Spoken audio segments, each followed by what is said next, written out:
시작하겠습니다. 제가 기도하고 시작하겠습니다. 하나님 아버지, 또 저희들 주일 사랑방 모임을 위해서 또 우리 한 명 한 명들을 말씀으로 목양하기 위해서 귀한 시간을 가집니다. 저희들 또 함께 먼저 말씀을 보고 또 배우고 깨달을 때에 저희들을 통해서 또 우리 이 청년부가 믿음 안에 든든히 세워질 수 있도록 도와주시고 또 오늘도 일상의 또 힘든 일들을 마치고 우리 가장님들 모였습니다.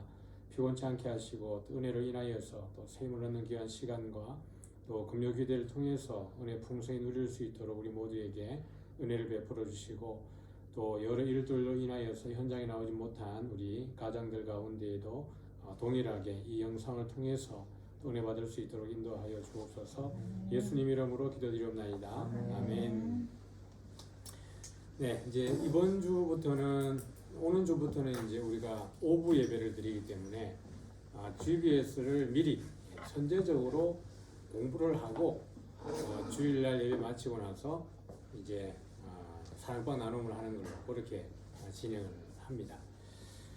그래서 지금까지 하고 좀 색다르죠. 했던 거를 이제 복습하는 개념이 아니고 예습을 하는 거기 때문에 아마 여러분들이 이제 주일 예배 시간에도 미리 알고 듣는 거기 때문에 좀 더 은혜가 될 수도 있고 아니면 또 좋을 수도 있고 그랬는데 말씀 은혜가 있으니까 한번 보도록 하죠.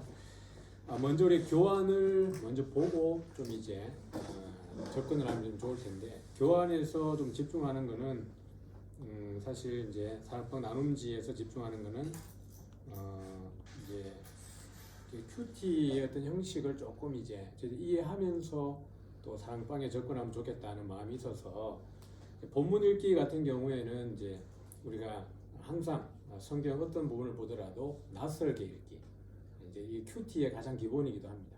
처음 보는 것처럼 내가 뭐 100독을 하든 200독을 하든 항상 이 본문을 볼 때는 처음 본다라는 마음으로 이제 보면 좋을 것 같고 또 이제 뭐 가능하면 뭐 영어 번역이라도 같이 보면 더 좋죠. 왜냐하면 이제 한글 성경보다는 아무래도 원어에 조금은 이렇게 가까이 가 있으니까 그런 도움도 받을 수 있습니다. 그래서 본문을 다시 한번 읽어보고 또 본문을 읽고 자신이 생각하는 키워드나 느낌 이 부분들을 한번 이야기해 보는 거. 그러니까 설교를 굳이 이제 들어서도 그러지만 나눔할 때 본인이 깨닫는 거. 설교를 아무리 이제 설교자가 포인트를 줘서 이야기해도 본인이 이제 느끼는 또 포인트가 다를 수 있으니까 그래서 읽기 할 때는 이제 낯설게 읽기를 하고 은혜 나누기. 뭐 중간에 이제 저희들이 큐티 같은 경우에 이제 관찰 그 다음에 뭐가 있죠? 중간에 이제 해석이고 마지막에 적용이 있죠. 근데 이제 해석은 제가 해주는 거니까 해석은 제가 해주는 부분이니까 이제 우리 멤버들은 뭐 이 부분에는 관여할 필요는 없는데 그래서 이제 은혜 나누기로 나갔을 때 이제 적용을 어떻게 할 건가. 그래서 가장 중요한 건 설교를 듣고 우리에게 중요한 거는 이제 일상의 영성을 어떻게 나아가느냐 이것이 제일 중요하죠. 말씀 듣고 그냥 좋았다 이게 아니라 내 삶으로까지 어떻게 연결해 갈 거냐 이것이 이제 설교를 들을 때에 가장 중요한 부분이기도 하기 때문에 은혜 나누기 했을 때는 이것을 가지고 이제 어떻게 나갈 건가에 대한 부분입니다. 그래서 이제 말씀을 들으며 가장 와닿았던 내용이 무엇인지 나눠봅시다라고 이야기하면서 이제 제가 예제를 이게 드린 거예요. 설교를 할 때 제가 이제 가장 중요한 포인트, 포커스를 두는 부분이 이 부분이기 때문에 제가 여기다가 이제 칼빈 오데교리 튤립하고 토기장의 비유를 넣어둔 거고 만약 이것 이외에도 만약에 이제 나는 요 말고 다른 포인트에서 은혜 받았다 그런 부분이 있을 수 있으니까 뭐 요 두 개 가장님들이 할 때는 요 두 개에 초점을 맞추면 좋을 것 같긴 해요. 그래서 이제 칼빈 오데교를 한번 이제 외워서 암송해서 다음 주에 모였을 때 퀴즈를 내보는 거 사랑방에서. 그래서 이제 선물 줄 수 있죠. 뭐 사탕이라든지 초콜릿이라든지 주면서 이렇게 이게 다음 주 마음 열기 아이스 브레이킹의 도입으로 사용할 수 있으니까 이렇게 사용하고 이제 토기장의 비유를 통해 가지고 이제 이 부분을 접근하면 좋겠다. 그래서 말씀을 통해서 이제 서로께 알게 되거나 깨달은 것이 있다면 나눠봅시다와 함께 설교를 들은 후 한 주간 일상의 영성에 도움이 되는 내용이 있습니까? 라는 부분을 보는 거죠. 그래서 이제 설교에 제가 이제 마지막에 내는 결론은 우리가 하나님의 영광을 위해 살아야 된다. 그러니까 설교의 제목은 저항할 수 없는 은혜죠. 거부할 수 없는 은혜.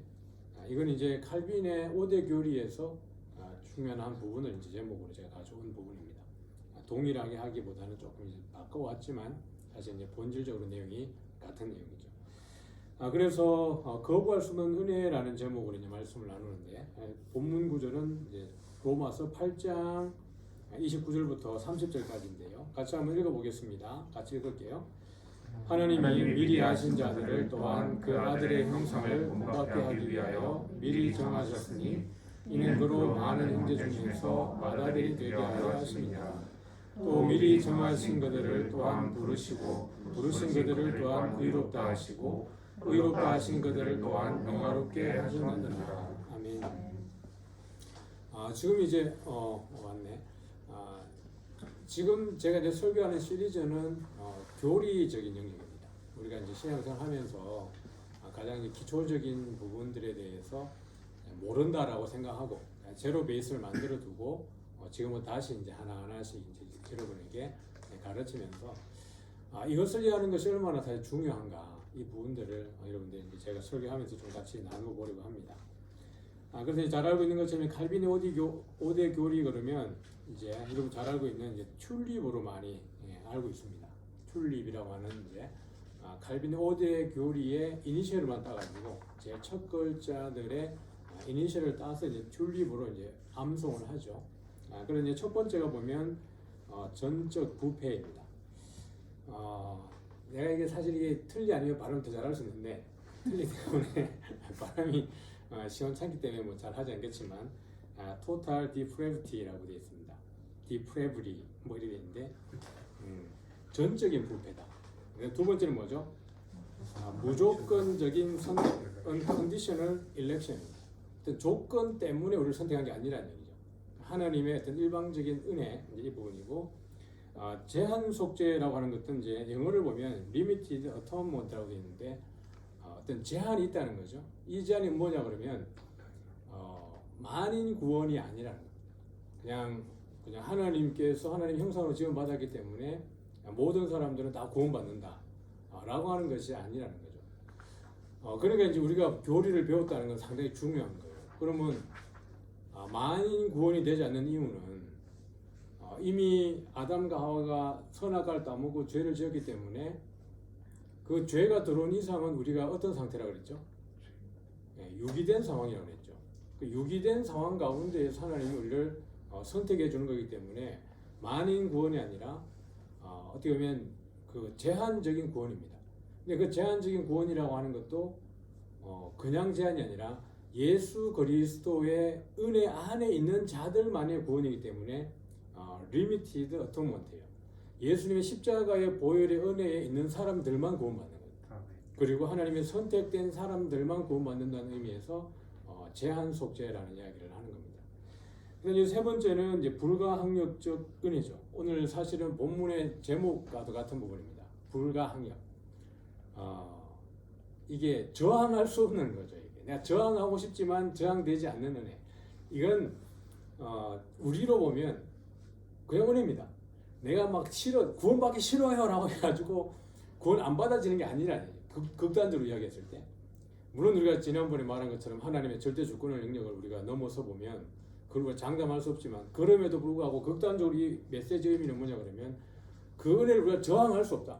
하나님이 그 기쁘신 뜻에 의해서 창세전에 우리를 구원하시기로 작정하셨기 때문에 내 의지에서 나는 구원받는 게 별로 좋지 않아, 천국은 너무 심심해, 그래서 난 지옥 갈래, 이게 안 된다는 거예요. 하나님이 우리 가운데에서 그냥 우리 어떤 조건 상관없이 하나님의 기쁘신 뜻에 의해서 저항할 수 없는 은혜를 받게 돼 있다. 그러니까 성령을 나는 받기 싫어요. 그래도 강권적인 그 임재예요. 오순절 성령이 임재했을 때 물론 그들이 간절히 기도했지만 원하는 사람은 성령 임재를 받고 원하지 않는 사람은 피해가는 게 아니고 그냥 그 안에 있는 모든 사람들이 함께 성령 은혜를 받는 거거든요. 예를 들면 그 6월절 구원을 받을 때 문설주와 임방에 피를 바르잖아요. 그러면 그 집안에 있는 사람은 나는 구원받기 싫어요 해가지고 죽는 게 아니고 십자가의 피 때문에 사는 거지. 어린 양의 피 때문에 그 안에 있는 것만으로도 사는 거예요. 이게 불가항력적인 은혜라는 것은 우리가 그것을 부정할 수도 없고 거절할 수도 없다. 이런 의미가 되는 겁니다. 그다음에 성도의 견인이 있죠. Perseverance of Saints라고 되어 있습니다. 여기에 이제 많이 오해하는 게 이제 성도의 견인 그리니까 뭐죠? 하나님이 끌고 가신다. 하나님이 끌고 간다는 생각을 할 수 있잖아요. 근데 이 견인은 그 견인이 아닙니다. 그 영어를 보면 perseverance가 뭐냐 그러면 그 인도하다는 게 아니잖아요. 인내하다는 뜻이지. 그러니까 성도들을 인내케 하시는 것도 하나님 은혜라는 거죠. 아멘. 네. 이게 이제 제일 중요한 이게 칼빈의 오디오 교리에서 가장 많이 오해하고 잘못 이해하는 게 이 부분이에요. 하나님은 우리 끝까지 끌고 간다.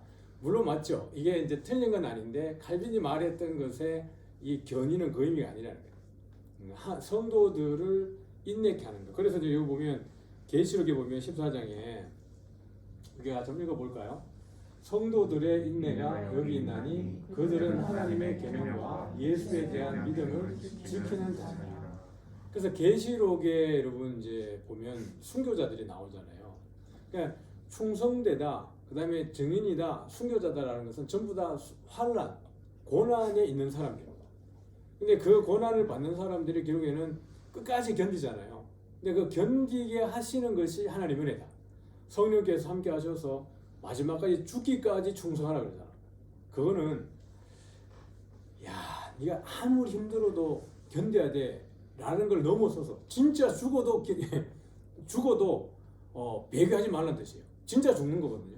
그게 순교잖아요. 그러니까 네가 순교를 당해도 절대로 믿음을 버리면 안 돼라는 거예요. 그래서 초대교회 성도들은 그 다음에 신실한 충성된 사람들은 그 목숨을 내놓는 거잖아요. 그게 사실은 믿음이에요. 근데 이것이 그냥 되는 게 아니라 하나님 은혜다. 하나님의 은혜가 있는 이분 사람들은 이 순교까지도 감당할 수 있게 된다. 이게 이제 칼빈의 오대의 교리죠. 그래서 여기 보면 이제 관련 구절들 한번 쭉 읽어보고 지나가면 좋을 것 같아요. 주일날 제가 조금 더 한 부분들마다 디테일 설명하겠지만 전적 부패를 한번 읽어볼까요? 시작. 기록된 바 의인의 음란이 하나도 없으며 깨닫는 자도 없고 하나님을 찾는 자도 없고 다 지쳐 함께 무익하게 되고 선을 행하는 자는 음란이 하나도 없다. 죄 때문에 그래요. 이 사람으로서 있지만 죄가 없는 유일한 분은 누구세요? 예수님밖에 없어요. 모든 사람은 한 사람도 의인이 없다. 그 모든 사람이 죄인이고 깨닫는 자도 없고 하나님을 찾는 자도 없고. 그래서 이제 노아 홍수 때에 하나님 하신 말씀 보면 사람이 언제부터 악해요? 나면서부터 악하다 그랬어요. 그러니까 이 선악과를 따먹고 인하여서 하나님과의 관계의 단절로 인하여서 그 안에 참된 지혜가 상실되니까 그래요. 사실 선악과를 통해서 하나님이 주는 메시지는 뭐냐 그러면 참 지혜는 어디 있다는 얘기예요? 하나님에게 있다는 뜻이에요. 되게 역설이죠. 만나를 주시면서 하나님 뭐라 그래요? 사람이 떡으로만 살 게 아니래요. 하나님의 말씀으로 산다는 거거든요. 이게 되게 놀라운 역설이에요. 선악과를 만들어 놓고 선악이니까요. 선과 악에 대한 구분이잖아요.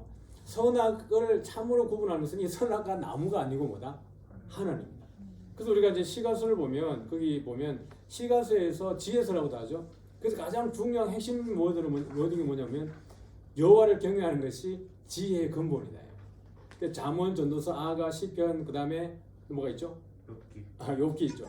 이 모든 것이 사실은 그게 가장 핵심 요소는 뭐냐 그러면 하나님은 누구인가예요. 그러니까 물론 이제 욥이 고난을 통해 가지고 이겨내고 난 이후에 하나님이 그 갑절로 회복을 해주죠. 자녀들 다 회복해주죠.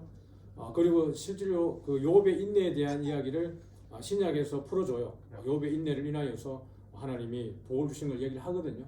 근데 그럼에도 불구하고 욥기에서 진짜 이야기하는 것은 욥이 지금까지 내가 하나님에 대해서 귀로만 들었는데 이제는 내가 눈으로 보나이다 이렇게 얘기합니다. 그러면서 욥기의 마지막은 회개예요. 내가 회개하나이다 라고 할 때에 하나님이 회복해야 하는 거거든요. 그러니까 그런 이제 어떻게 보면 우리의 참된 지혜 그건 하나님밖에 없다. 하나님을 제대로 아는 것이 지혜다. 근데 인간에게는 그것이 다 상실됐다. 그래서 전적인 부패. 부분적으로는 어떻게 보면 선이 있고 부분적으로는 부패했는 게 아니라 그냥 머리부터 발끝까지 우리의 지성과 이성과 모든 감성에까지 다 타락한 거죠. 마음물까지 다. 그래서 이것에 대한 온전한 구원을 이루기 위해서 그리스도께서 오셔야 돼요. 그래서 참 하나님이시고 참 사람으로 오셨고 그래서 마지막에는 만물까지도 회복하는 거예요. 지금 우리 기후 이변이 지금 전 지구상에 그렇죠. 지금 창궐 하고 있고 지금 이제 뭐 무슨 뭐 구름의 강인가 뭐 묵강 그 구름이 이렇게 수증기가 지금 지나다니면서 지구상에 막 기상 이변을 해가지고 비를 홍수를 어마무시하게 내려가지고 지금 뭐 나라들만 난리던데 그런 게 있는가 하면 지금 코로나도 있죠. 이 모든 것들이 사실은 이제 기상 이변이잖아요. 이것이 죄의 결과죠. 인간들의 죄에 대한 영향력이 지금 이렇게 확산되고 있다. 그 전체적으로 보면 주님 오실 날이 멀지 않은 것 같긴 해요. 지금 뭐 북극이나 남극이나 지금 어디 빙하가 계속 녹고 있고 기온이 상승되고 있고 인구는 계속 줄고 있죠. 이럴 때에 뭐 사실 이제 음모론자들이 활동하기 딱 좋죠. 세대주의자들이 나와서 이제 음모론을 이제 퍼뜨리고 인구 조절한다 뭐 이런 얘기하기도 하고 넘어가는데 절대로 프리메이슨인데 넘어가면 안 됩니다. 알겠죠? 그냥 무조건 선택이죠. 같이 한번 읽어볼까요? 에베소 1장 4절 5절입니다. 시작. 창세전에 그리스도 예수 안에서 우리를 택하사 우리를 사랑 안에서 그 앞에 거룩하고 흠이 없게 하시려고 그 기쁘신 뜻대로 우리를 예정하사 예수 그리스도로 말미암아 자기의 아들들이 되게 하셨다. 제한 속죄 같은 경우도 다시 한번 읽어볼게요. 골로새서 1장 20절입니다. 시작. 그의 십자가의 피로 화평을 이루사 만물 곧 땅에 있는 것들이나 하늘에 있는 것들이 그로 말미암아 자기와 화목하게 되기를 기뻐하셨습니다. 그 십자가의 피로 화목을 이루었고 그 다음에 그로 말미암아 자기와 화목하게 되기를 기뻐하십니다. 그리스도 없이는 우리가 하나님과 화목할 수도 없고 우리가 구속을 받을 수 없다라는 거죠. 그 다음에 이제 불가항력적 은혜 한번 보죠. 같이요. 하나님이 미리 하신 자들을 또한 그 아들의 형상을 본받게 하기 위하여 미리 정하셨으니 이는 그로 많은 형제 중에서 맏아들이 되게 하려 하십니다. 그렇게 해서 성도의 견인까지 나아갔습니다. 자, 그래서 우리가 이제 에베소서 로마서 9장을 통해서 우리가 이 거부할 수 없는 은혜라고 하는 측면, 사실 좀 더 우리가 지난번에 했던 이야기를 보면 예정, 하나님의 예정, 그 다음에 구체적으로 선택, 이 부분에 대한 그 내용이 이번 설교의 핵심입니다. 그래서 하나님의 예정이 어떻게 진행되고 있는지 성경 본문에서 우리가 어떻게 이야기하고 있는지를 조금 보려고 해요. 그래서 로마서 9장은 여러분 되게 중요합니다. 하나님의 선택에 대해서 우리가 이해할 때 아주 중요한 본문이 사실 로마서 9장 1절부터 쭉 사실 연결되는데 그 부분을 제가 좀 떼어서 이제 여러분과 나누어 보는 겁니다. 이게 보는 것처럼 이제 약속의 말씀이 있었는데 이것은 아브라함과 사라에 대한 이야기로 이제 소개되고 있죠. 여기 보면 사라에게 아들이 있으리라 하셨는데 여기 보면 이제 이제 이삭과 이스마엘에 대한 이야기겠죠. 근데 이게 11절에 보면 그 자식들이 아직 나지도 아니하고 무슨 선이나 악을 행하지 아니한 때에라고 이야기합니다. 그리고 우리의 구원하심이 선택하심이 행위에 있지 않다는 걸 지금 이야기해 주는 거예요. 로마서는 유대인과 이방인이 사실 수신자죠. 로마 교회 안에 있는 구성원들이니까. 그런데 로마 교회가 글라우디오 황제 때에 로마에 있는 유대인들이 다 추방당하는 일들이 생겨집니다. 유대인들은 열심히 많잖아요. 그 종교적 열심히 사실은 뭐 기독교인들도 순교를 당하지만 유대인들도 순교를 많이 당하거든요. 그러니까 마카비 혁명을 하게 되는 이유가 사실 안티오쿠스 에피파네스 4세가 그 이제 시리아에서 통치하고 내려와 가지고 어떻게 보면 이제 예루살렘에 대한 통치를 폭정을 해요, 그냥. 그러니까 성전을 완전히 무너뜨리기 위해서 그들에게 유대인들이 감당할 수 없는 수치를 그들에게 사실 주는 거거든요. 견디다 못해가지고 이것을 이제 이기기 위해서 이제 그 마카비 가문에서 이제 혁명이 일어나게 되는 겁니다. 이 유대 독립운동이죠. 이때 많은 사람들이 사실은 이제 그 순교를 당합니다. 심지어는 돼지고기 때문에 가족이 몰살당하는 일이 생겨요. 돼지고기 하나 안 먹겠다고 해가지고. 그런데 그러다 보니까 유대인들이 가지고 있는 종교적 열심, 하나님에 대한 열심. 근데 유대인들이 정통적으로 가지고 있는 열심이 있잖아요. 근데 여러분 이제 이 영상 같이 한번 보시는 분들 잘 보시면 알겠지만 불교에서 열심히 신앙생활 하던 사람이 개종을 하잖아요. 신앙생활 어떻게 하는 것 같아요? 진짜 열심히 합니다. 새벽기도 열심히 하고 그 다음에 그들도 성경 말씀도 열심히 배우고 전도 진짜 열심히 많이 하거든요. 유대교 유대인들이 기독교로 개종을 했어요. 그러면 이 열심히 대단하겠죠. 왜냐하면 목숨 걸고 개종한 거예요. 그러니까 유대교 유대인들이나 기독교 유대인들이나 열심으로 봤을 때는 뒤지지 않는 거죠. 그러니까 기독교 유대인들이 좀 더 뭐 온화하고 성품은 그럴 수 있지만 신앙에 대해서는 다른 영역인 거거든요. 그러니까 로마에서 어떤 일이 벌어져요? 유대교 유대인들과 기독교 유대인들이 충돌이 생기는 거죠. 근데 이게 이제 로마 안에 사회적 문제가 되니까 글라디오 황제 때에 이 둘 다를 유대인들은 모조리 추방하는 거죠. 그게 이제 그 사도행전에 나와요. 그러니까. 자, 그렇게 하고 난 이후에 자, 그렇게 되니까 로마의 교회가 있었을 거 아니야. 그 쫓겨나기 전에. 그러니까 로마 교회의 주축 개척 멤버들의 창립 멤버가 누구였냐 그러면 유대인들이지. 예루살렘에 갔다가 이제 와가지고 교회를 세워선 것을 알 수 있으니까 어쨌든 로마 교회 주축 멤버들은 유대인이었어요. 그 다음에 이방인들도 있었겠죠. 헬라인들이. 그런데 그렇게 교회 안에 유대인과 이방인 사이에 갈등이 있었겠죠. 에베소서 보면 이 막힌 담에 대한 이야기를 하거든요. 예수님의 십자가 때문에 이 막힌 담을 헐었다. 유대인과 이방인 사이의 갈등을 도무지 안 허물어지니까 그 갈등을 허무는 벽이 그럴 때 십자가로 이야기를 해요. 그러니까 십자가 안에서 다 하나가 되니까. 그만큼 유대인과 이방인 사이의 갈등이 있어요. 기본적으로. 왜냐하면 유대인들은 선민 사상이 있으니까. 우리는 아브라함의 자손이고 그 가운데 구원받았다고 하는 선민 사상이 있으니까 적어도 이방인들을 조금 내려다보는 거죠. 그러니까 교회 안에서 갈등이 생겼어요. 로마 교회 안에. 근데 다 추방당했어. 교회 멤버들이 누가 남아요? 이방인들만 남아있어요. 야, 이방인들 신났지 이제. 와, 저 속 시끄러운 것들이 나갔다. 같은 기독교인이지만. 그러면서 이방인들끼리 있었어요. 나중에 글라디오 황제가 죽고 난 이후에 다시 로마로 이제 돌아갈 수 있는 길이 열려집니다. 자, 로마로 들어갔어요. 들어갔는데 로마에 어쨌든 그리스도인들이 들어가게 되니까 로마 교회를 찾아갔을 거 아니에요. 갔더니 이제는 주축 멤버가 누가 돼 있어요? 네, 이방인들도 많아진 거죠. 유대인들이 쪼그라드는 거죠. 이 갈등이 계속 있는 것이 이 로마서 안에 그대로 표현되어지는 겁니다. 그래서 로마서 안에 이 구원받는 것이 성령을 받는 것이 율법에 있지 않고 행위로 있지 않다라고 말하는 것에서 계속 믿음에 대한 이야기하고 은혜에 대한 이야기하고 성령에 대해서 이야기하는 것이 1장부터 8장까지의 내용이에요. 근데 9장부터 11장까지 내용이 뭐냐 그러면 하나님이 유대인을 안 버렸다. 이방인들을 까부지 마라. 원가지도 하나님이 이렇게 잘라버렸는데 너희들이 못 자를 것 같으냐? 그러니까 하나님이 절대로 원가지인 이스라엘을 버리지 않았고 반드시 회복한다라는 메시지가 거기 있는 거죠. 자, 거기다 보니까 구원받는 것이 어떤 행위에 혈통에 있지 않다. 하나님이 그 이전에 이미 어떤 일을 하기도 전에 태어나기도 전에 하나님께서 우리 가운데에 은혜를 인하여서 우리가 구원하셨다라는 것을 설명하는 것이 이제 9장에 나오는 거죠.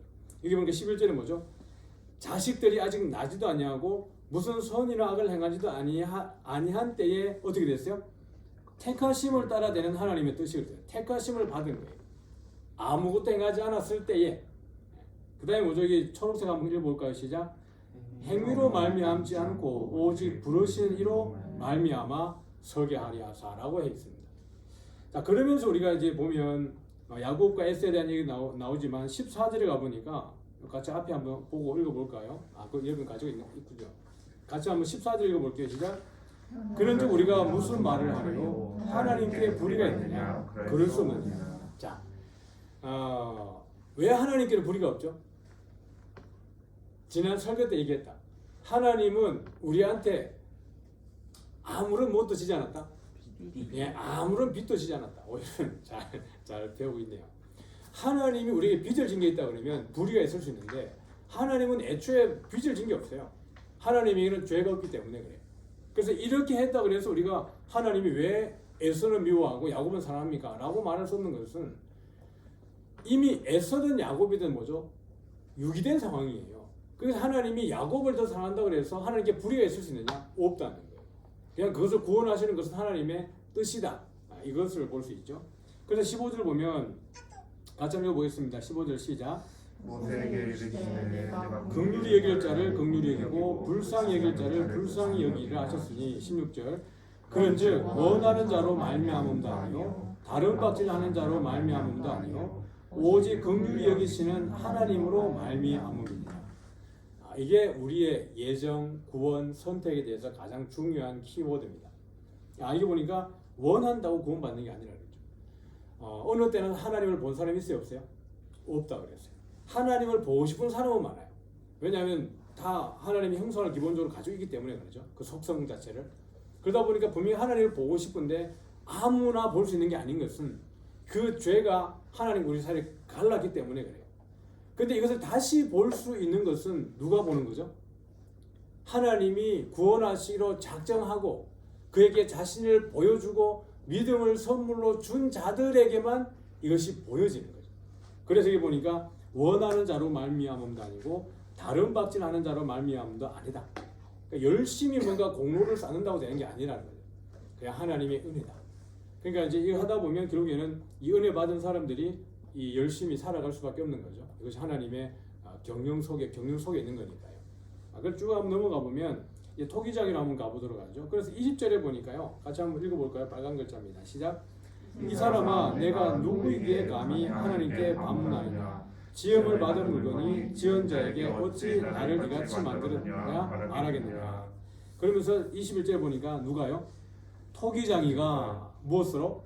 진흙 한 덩이로 하나는 귀히 쓸 그릇을 하나는 천이 쓸 그릇을 만든 권한이 없느냐. 그래서 오늘 이제 우리 오는 주일에 우리가 보는 이 거부할 수 없는 은혜, 우리의 예정 선택에서 중요한 한 부분이 토기장입니다. 우리도 뭐 토기장 입장에 있을 수 있죠. 왜냐하면 우리가 뭔가를 창조해낼 수 있으니까, 만들어낼 수 있으니까. 근데 여러분이 뭔가를 뭐 뜨개질하든지 아니면 뭐 수공예를 하든지 어떤 재료를 가지고 뭔가를 만들어낼 때 그 만드는 건 여러분의 자유죠. 뭐 종이를 잘라서 오래 붙여서 뭘 만들어진 간에 그건 우리의 자유인 거지. 내 손에 들린 그 무언가가 나는 자르면 안 돼. 나는 내가 얼마나 소중한지 알아? 라고 말할 수 있는 권한은 내 손에 들린 너는 무엇도 할 수 없어요. 내가 그걸 하는 거지. 그러니까 하나님이 우리에게 그런 걸 하셨어요. 어떤 것은 천이 쓸 그릇을, 어떤 것은 귀히 쓸 그릇을 만들었다는 거예요. 근데 중요한 것은 그 두 가지 다가 누구의 쓰임을 받고 있는 거죠? 토기장의 쓰임을 받는 거예요. 물론 그 토기장이가 하나는 버릴 수 있죠. 그러나 토기장이가 자기의 쓸 용도로 만들었다는 것, 그 다음에 토기장이의 용도 안에 있다는 것 자체가 아주 중요한 거죠. 그래서 우리가 왜 하나님 나에게는 이런 은사를 주지 않습니까? 왜 저 사람이 저런 은사를 주셨습니까? 라고 항의할 수 있지만 우리가 조금 더 입장을 바꿔놓으면 우리가 받은 은사가 적지 않다. 남의 덕이 커 보인다고. 남에게 커 보이는 것뿐이지 이미 내가 받은 은사들도 비교 불능이죠. 왜냐하면 하나님이 가장 독특한 것들을 우리에게 주셨기 때문에 그래요. 2023 그 트렌드 코리아 그 책에 보면 이제 2024년에 대한 그 트렌드를 분석을 했죠. 이 시대의 이제 평균 실종이라는 게 가장 첫 번째 테마예요. 올해의 이제 가장 이슈가 평균이 실종됐다. 사실 그럴만하죠. 그러니까 이 어떤 우리의 패러다임에 대한 이제 사실 이제 좀 이렇게 깨는 거죠. 우리는 항상 평균의 얘기를 얘기하죠. 보편적 이야기. 일반적으로 또 보편적으로 이런 얘기하지만 이제는 보편적으로 일반적으로라는 말을 하기에는 시대가 너무 변했다. 그러면서 이제 평균이라고 하는 것은 이 중간에 뭔가 이렇게 다 모여 있을 때는 평균이 가능하지만 양극단에 서 있으면 평균이라는 걸 잡기가 상당히 힘들다는 거죠. 빈익빈 부익부가 극심해지는 세대 가운데 우리나라의 경제적으로 봤을 때 일상 서민들이 살아가는 경제 수준 이걸 평균 낼 수 없다는 거죠. 왜냐하면 부한 사람들은 너무 많이 가지고 있고 없는 사람은 너무 없는데 이거가 많은 것과 적은 것을 더해가지고 n분의 1을 해버리면 중간에 비어있는 이 사람들 중산층이 많이 무너져 버린 이 세대 가운데에서 평균이라는 것은 의미가 없어진다는 거예요. 뭐 어디 이런 것들이 그러다 보니까 이제 뭐 다극화 그러니까 개별이 이제 되게 중요해졌다는 거죠. 그래서 어제 교육자들이 그 책을 가지고 나눔을 하고 서로 이제 토론을 했죠. 우리 교회는 어떻게 해야 되는가? 이렇게 다변화되는 세상 가운데 교회는 그냥 세상이 어떻게 변하든 말든 그냥 우리는 우리 길을 마이웨이를 가야 되는 건가? 아니면 세상에 대한 분석을 가지고 우리도 이것을 왜냐하면 성도들이 세상을 사는 사람들이잖아요. 뭐 세상에 살다가 여기 와가지고 그냥 딴 세상에만 짠하는 게 아니라 여전히 세상에 발을 딛고 그들과 함께 호흡하고 그들의 아픔과 그들의 고통을 같이 겪는 사람들이기 때문에 그럼 어떻게 이런 내용들을 교회로 가지고 들어와서 고민해야 될 건가에 대한 이야기를 했죠. 그러면서 우리가 사실은 이 책을 읽어서가 아니라 미리 우리가 고민한 부분들이 뭐 예를 들면 장년부 같은 경우에는 이제 문화사랑방에 대한 개설인 겁니다. 기존의 사랑방의 형태가 있지만 우리가 이제 문화사랑방이라는 걸 통해서 성도들의 니즈를 그것이 사람들의 그 모임 숫자가 적다 할지라도 그들의 니즈를 찾아서 그것을 개설하고 사랑방으로서 어떻게 보면 교제할 수 있는 그걸 만들어주는 거죠. 그러면 이제 우리 청년부에도 지난주에 우리가 이제 동아리 그 모임을 했잖아요. 그런 것들도 마찬가지죠.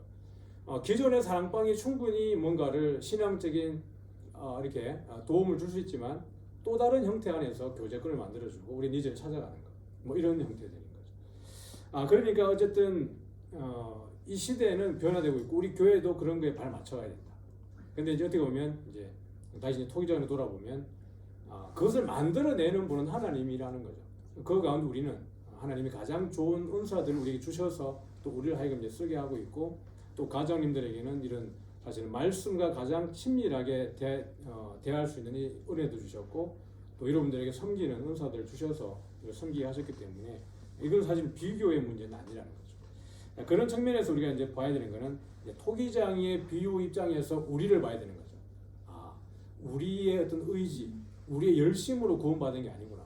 그러니까 우리의 구원이 더 감사한 거예요. 사실 하나님의 입장에서 죄가 하나도 없었던 하나님께서 죄악 투성이, 칼빈이 말했던 것처럼 전적인 부패, 우리의 생각부터가 부패하잖아요. 사실 우리가 이제 말씀을 바라보고 있기 때문에 가장이기 때문에 좀 더 거룩해질 수 있는 감사함이 있죠. 저는 이제 뭐 늘 제 입장에 대해서는 하나님이 이 목사라는 직분을 콧뚜레로 주셨다. 콧뚜레, 소 이게 코에다가 이게 고리 해놓으면 얼마나 소가 아파요. 그 큰 소도 이 아이가 이 콧뚜레 잡으면 못 움직이는 거거든요. 그러니까 막 대단히 거룩해서 이 목회의 길로 가는 게 아니고 오히려 가장 연약하기 때문에 목회의 길로 집어넣은 거죠. 왜냐하면 여러분 같이 이렇게 가장으로 만약에 제가 목사가 아닌데 그냥 일반 성도로 이렇게 살다가 여러분처럼 가장으로 이 자리에 있을 수 있을까 생각해 보면 와, 난 좀 술 먹었을 것 같아. 여러분 옛날에 그랬다고. 지금 예수 안 믿었을 때 그래. 그러니까 이게 사실은 목사로 있다는 게 감사한 거고 가장으로 있다는 게 감사한 거고 봉사의 자리에 있다는 것이 사실은 거룩에게로 한 걸음 더 갈 수 있는 하나님께서 은혜 주신 거예요. 그렇지 않으면 사실 자꾸 우리 마음대로 가버린 거예요. 우리 장년부 가운데도 문화사랑방 가장을 신청하시는 분이 왜 하셨냐 그러면 본인의 고백이 그래요. 제가 이거라도 해야 수요 예배도 드리고 기도에도 참석할 것 같아서 자기를 경건하게 하기 위해서 들어온다는 거죠. 이 가장을. 와, 진짜 대단하신 거 아니에요? 그런 거예요.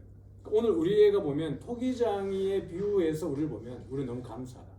왜 나를 천한 그릇을 썼습니까? 나는 아니면 존귀한 그릇을 만들었습니까? 이걸 묻기 전에 내가 토기장이로 인하여서 빚어졌다는 게 되게 중요한 거예요. 왜냐하면 충분히 깨어져서 버림받을 수 있는데 토기장이 그러잖아요. 막 마음에 안 들면 깨버리잖아요. 근데 그걸 깨버리지 않고 토기장이가 나를 그렇게 용도에 맞게 그 자리에 두었다는 것 자체가 되게 중요한 거죠. 이게 이번에 또 한 포커스가 되게 했습니다. 그 다음에 이제 예정이죠. 예정에 보면 이제 에베소서 1장만큼이나 사실 가장 중요한 부분이 있을까 싶어요. 1장 3절부터 이제 14절까지인데 여기는 큰 부분만 한번 제가 설명하고 지나가 볼게요. 이 부분은 크게 보면 이제 예정에 대한 부분이라고 볼 수 있어요. 근데 여기 보면 이제 제가 그 소제목들을 예정과 선택, 그 다음에 구속, 구원, 보증, 인침에 대해서 제가 단락을 좀 나누었는데 근데 여기서 제일 중요한 것은 하나님이 왜 우리를 예정하시고 선택하셨는가? 또 하나님이 왜 우리를 예수님의 십자가의 보혈로 구속하셨는가? 그 다음에 성령으로 인해서 왜 우리의 구원을 보증하고 인을 쳐주셨는가? 그럼 이 말은 어느 누구도 이 보증인이 하나님이잖아요. 보증인이 하나님이기 때문에 어느 누구 못 빼앗아 간다는 거죠. 그건 로마서의 고백이죠. 사망이나 어떤 권세도 우리 하나님의 사랑을 끊을 수 없다는 거거든요. 왜냐하면 성령 하나님이 우리의 보증인이 되니까 인을 쳐주시는 거니까. 그럼 왜 하나님이 우리를 예정으로부터 시작을 해서 보증하고 인쳐주느냐라고 봤을 때 이 세 단락에 공통적으로 나오는 게 뭐예요? 예, 그 은혜의 영광을 찬송하는 거예요. 여기도 보면 그 영광의 찬송이 되게 하나님이라. 그다음 여기도 보면 그의 영광을 찬송하게 하나님이라. 그러니까 하나님이 우리를 예정하시고 부르시고 선택하시고 우리를 인쳐주시는 이 모든 것은 우리가 하나님이 뭘 받으시기 위해서? 예배를 받으시기 위해서. 그러니까 우리 성도들의 삶의 가장 1차적인 목적은 뭐죠? 예배예요. 그래서 서유리 문답 1문 1답에도 뭐죠? 사람의 제일 되는 목적은 뭐냐? 하나님을 영화롭게 하는 거예요. 그리고 그를 영원히 즐거워하는 거예요. 하나님이 어떤 물체도 아닌데 어떻게 즐거워하지? 주야로 그분과 함께 동행하는 거죠. 찬양하고 예배하고 그분을 묵상하고 그렇게 하는 거예요. 그래서 우리가 거부할 수 없는 은혜를 받은 가장 궁극적인 목적은 예배자로의 삶. 그래서 우리 일상을 살아갈 때 삶 현장 가운데서도 새끼 밥을 위해 사는 인생이 아니고, 물론 우리가 이제 열심히 살아야 되는 건 맞지만 내 입에 뭘 넣기 위한 게 아니라 어쨌든 하나님의 영광을 위해서 살아가는 거죠. 이제 청년들의 고민은 그거죠. 내가 직장을 구하면 얼마나 다닐 수 있을까? 또는 이직을 해야 될까? 근데 요즘엔 트렌드가 바뀐 게 그거예요. 몇 년 전만 해도 청년들의 고민은 뭐냐 그러면 직장에 다니면 제발 이직 안 했으면 좋겠다, 안 잘렸으면 좋겠다가 몇 년 전까지만 해도 청년들의 기도 제목입니다. 내가 여기 들어가면, 왜냐하면 청년들이 엄청 열심히 공부해가지고 직장을 들어가잖아요. 막 대기업 들어가고 중소기업 들어가고 일반 직장 들어갔는데, 회사에 들어갔는데 조금 있다 보니까 자꾸 나가네, 공고사직 당하는 거죠.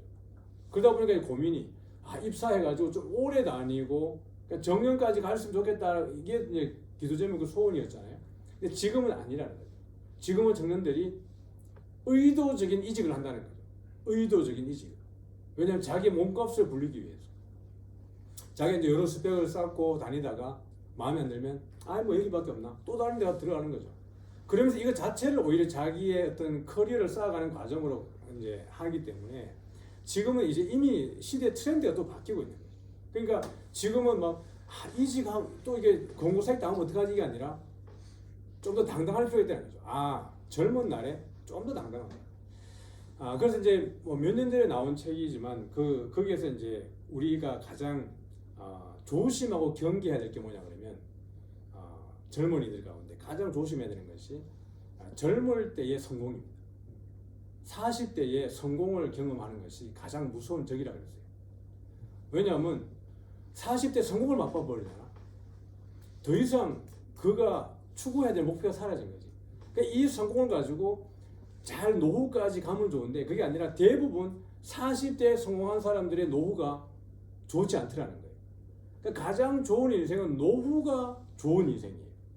그러니까 그 전까지는 40대, 50대까지도 뭔가 자기 인생을 계속 개척해 가는 거예요.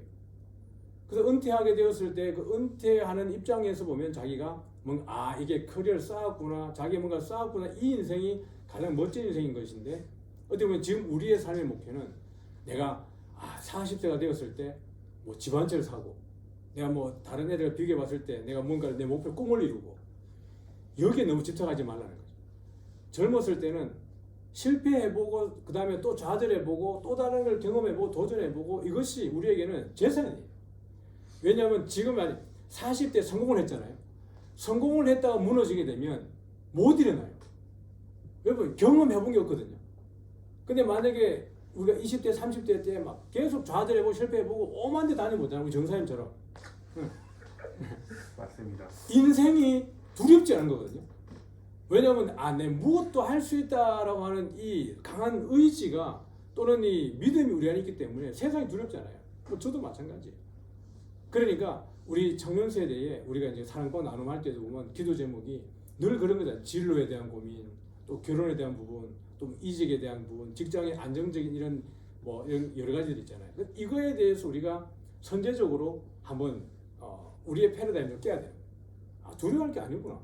젊으니까 도전해보고, 젊으니까 내가 또 아르바이트 해보기도 하고, 젊으니까 그냥 집에서 또 뭐 백수 해보기도 하고, 그러면서 여행도 다녀보고 전도도 가보고 선교도 다녀보고, 못 해본 거를 마음껏 할 수 있는 시절이 이 시절인 거거든요. 그러니까 우리의 생각만 바꾸면 하나님을 위해서 엄청 더 많은 것들을 하면서 내 세계를 넓힐 수 있어요. 못 봤던 책도 내가 엄청 보면서 간접적으로 나와 동일하게 아픔을 겪는 사람들이 어떻게 이걸 이겨냈는지를 그런 간접의 세계를 경험하는 거거든요. 그렇게 하면서 사실은 일어설 수 있죠. 예, 그런 겁니다. 그래서 우리가 일상에서 제일 중요한 거는 내가 어떻게 하나님과의 관계 속에서 내 삶이 하나님께 영광이 될 수 있겠는가. 나에게 너무 집중하다 보면 하나님을 예배하기보다는 그냥 내 인생에 매몰되잖아요. 그러다가 더 사실은 슬럼프에 빠지고 아파하고 그러야 되는데 그게 아니라 하나님을 집중하다 보면 오히려 우리가 더 큰 그림을 보게 되는 거예요. 그래서 하나님이 우리를 구원하시고 선택하시고 자녀 삼으신 것은 우리를 통해서 예배 받으시기 위한 것이다 라는 것이에요. 자, 그래서 이제 이 부분을 좀 지나가고 나도 이제 설교해야 되니까 이게 여기에서 이제 보면 그러니까 성경은 참 기가 막힌 거예요. 그러니까 바울의 글들이지만 바울이 의도적으로 이걸 다 배열했는지 모르겠지만 바울의 글 속에는 하나님의 우리를 창조하시기 전에 그러니까 창조하셨을 때 우리에게 바라셨던 것, 그다음에 마지막 심판대 앞에서 최종적으로 우리에게 원하는 것. 그러기 때문에 내 현재의 삶이 어떠한지를 바울은 이 편지 가운데서 잘 보여주고 있는데 사실은 골로새서와 에베소서는 쌍둥이 서신이에요. 그러니까 에베소에 있는 내용과 골로새에 있는 내용은 많이 겹쳐요. 그래서 사실은 이제 에베소에 있는 내용은 그럼에도 불구하고 교회론적으로 되게 중요하고 골로새서는 기독론적으로 되게 중요한 거예요. 근데 너무 많이 단어들이 반복되다 보니까 이걸 쌍둥이 서신이라고 그러거든요. 여기 보면 아까 말한 대로 에베소 1장에 보면 우리 읽었던 것처럼 창세전에 그리스도 안에서 우리를 택하사 우리로 사랑 안에서 어떻게 하고 거룩하고 흠이 없게 하시려고. 그러니까 하나님 우리를 처음에 창조하실 때 거룩하고 흠이 없는 상태로 창조하신 거예요. 근데 아담과 하와가 선악과를 먹음으로 인해 가지고 우리가 이 거룩의 흠결이 생긴 거잖아요. 하나님의 관계의 단절이. 자, 그렇게 됐는데 골로새서 1장 가보면 쌍둥이 서신이라고 했잖아요. 단어들이 많이 반복이 돼요. 같이 한번 읽어볼까요? 22절부터 시작. 이제는 그의 육체의 죽음으로 말미암아 화목하게 하사 너희를 거룩하고 흠없고 책망할 것이 없는 자로 그 앞에 세우고자 하셨으니 만일 너희가 믿음에 거하고 터 위에 굳게 서서 너희 들은 바 복음의 소망에서 흔들리지 아니하면 그리하리라. 이 복음은 천하 만민에게 전파된 바요 나 바울은 이 복음의 일꾼이 되었다. 자, 그러니까 여기 보면 분명히 하나님이 처음에 우리를 만드실 때 거룩하고 흠이 없게 창조하신 거죠. 근데 거룩하지 않고 우리가 흠이 생겼잖아요. 그런데 그리스도의 육체의 죽음으로 말미암아 예수님의 죽음으로 말미암아 우리에게 화목을 주셨고 너희를 거룩하고 흠없고 어떻게 해요? 책망할 것이 없도록 어디에요? 그 앞에 세우고자 했으니 이 그 앞에 세우는 것은 뭐예요? 심판대예요. 마지막 최종적으로 백보자 심판대 앞에 서게 되었을 때 우리가 누구 때문에요? 예수님의 십자가의 죽음으로 인해서 화목하게 된 거잖아요. 그래서 우리가 어린 양의 혼인잔치에 참여하게 되는 거예요. 이것 때문에. 그래서 마지막에 심판대 앞에 서게 될 때 우리가 어떻게 합니까? 순결한 신부가 되는 거죠. 거룩하고 흠없고 책망할 것이 없는 상태로 회복이에요. 그래서 우리가 에덴에서 새 에덴이잖아요. 그거예요. 그러니까 처음에 하나님을 창조하셨을 때 그 모습 그대로를 완벽하게 재현하는 거죠. 오히려 창조했을 때는 뭐가 남아있어요? 죄를 지을 가능성이 있는 거잖아요. 근데 완전히 회복되는 그 땅에서는 그거 없어요. 죄를 지을 수 있는 가능성 자체가 사라지는 거거든요. 이게 완전한 예수님의 오시는 새하늘과 새 땅의 영광이죠. 그래서 여기 보면 바울이 어떻게 자기 자신을 이야기하고 있냐 그러면 데살로니가전서 2장 10절 같이 읽어볼까요? 시작. 우리가 너희 믿는 자들을 향하여 어떻게 거룩하고 옳고 흠없이 행하였는지에 대하여 너희가 증인이요 하나님도 그러하셨다. 그러니까 이걸 보면 얘는 과거죠. 얘는 과거, 얘는 미래, 얘는 뭐죠? 현재예요. 그러니까 우리의 지금의 삶이 어떻게 해야 되는지 바울은 얘기해 주는 거예요. 오늘 그 하나님이 우리에게 은혜를 주신 것은 그리고 불가항력적인 은혜를 주신 것은 마음대로 죄를 지어도 되는구나 라는 것을 허용하기 위해서 불가항력적인 은혜를 준 게 아니에요. 하나님 우리를 그렇게 은혜를 주신 것은 하나님을 예배하게 하기 위해서. 그 예배자의 삶이 주어지는 게 뭐냐 그러면 바로 이거거든요. 거룩하고 흠이 없고 옳은 삶을 살아가는 것. 이것이 바울의 이야기하기를 누가죠? 너희가 증인이고 하나님도 증인이라는 거죠. 오늘 우리가 이런 한 주간 살아갈 때 이제 오늘 이 설교를 통해서 우리가 도전하고 제시해야 되는 것은 그럼 우리 일상이 어떻게 해야 되느냐? 과거에는 뭐냐면 믿음으로 구원받는다 그랬잖아요. 믿음, 이뭐 틀린 말 아니잖아. 오직 믿음으로.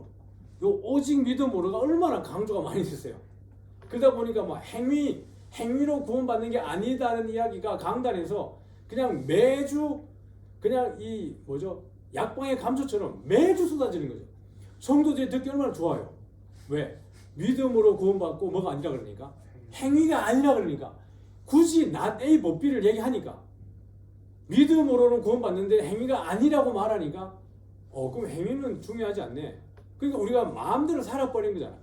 기독교가 개독교가 되는 과정 속에 이것이 큰 영향력을 끼친 거예요.